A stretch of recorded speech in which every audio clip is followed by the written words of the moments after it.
اليوم اليمعة، ودايما طبخات يوم اليمعة مميزة، نسوي ذاك المكبوس، فما بالكم إذا كانت طبخاتي من مواشي أبو علي. شوفوا ما شاء الله الذبيحة، خلوني أقول لكم عن هالشركة المتميزة، وطبختي بتكون متميزة. إدارة كويتية، من مزارعهم إلى المسلخ إلى بيتكم، أو تبونهم حيين يبولهم لكم، مقفولة خالية من الإبر والأعلاف الكيميائية. بارك الرحمن.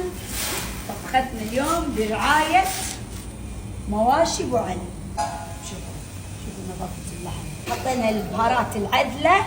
وقت بالطبخ 1.5 ساعة. شوفوا اللحم، حط عليها هذه الخلطة الحلوة، هذا العيش، والحين مع أجمل لقطة.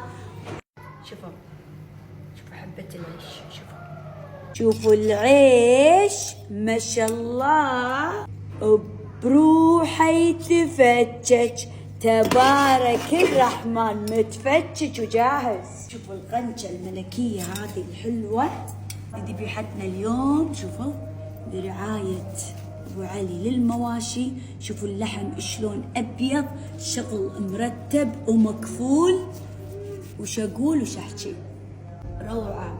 وهو طعام وهو ترف وبالعافية. وطبعا العيش ما يحتاج.